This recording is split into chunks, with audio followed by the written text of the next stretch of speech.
In 1974, a Japanese soldier emerged from the Philippine jungle in full uniform, rifle in perfect working order, ready to fight a war that had ended 29 years earlier. His name was Hiroo Onoda. He was 52 years old. Onoda had been deployed to Lubang Island in the Philippines in 1944, tasked with intelligence and guerrilla operations. His orders were absolute: do not surrender, hold your position, fight until relieved. When Japan surrendered in August 1945, Onoda didn't believe it.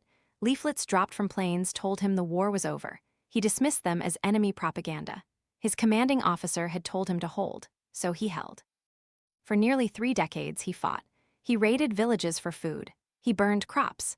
He fired on Philippine police patrols. He ambushed farmers. His small group of holdouts dwindled. One surrendered in 1950, 2 others were killed in skirmishes over the years until Onoda was entirely alone. And still he fought. The Philippine government sent search parties. Japan dropped new leaflets. His family recorded messages that were broadcast from loudspeakers at the jungle's edge, his own father's voice, asking him to come out. Onoda interpreted every attempt as a trick.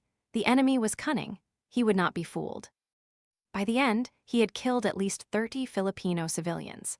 Local authorities estimated the damage from his one-man war in the hundreds of thousands of dollars. The thing that finally ended it was not a military operation. It was a Japanese adventurer named Norio Suzuki who went to Lubang Island on a personal quest to find Onoda simply because he wanted to. He found him in 1974. They talked.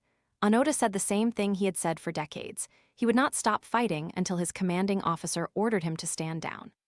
So they found the commanding officer. Major Yoshimi Taniguchi had long since retired. He was a bookseller in Japan. He flew to the Philippines, walked into the jungle, and formally, in military ceremony, relieved Hiroo Onoda of his duty. Onoda laid down his rifle, his dagger, and several hundred rounds of ammunition, all of it in working order.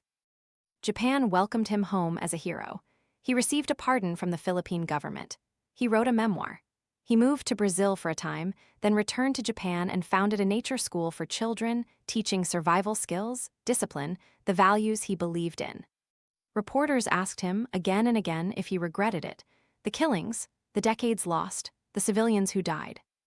He said he had only done his duty, that he had been trained to fight and he fought, that a soldier follows orders. He died in 2014, at 91. The jungle where he hid is still there, so are the families of the people he killed.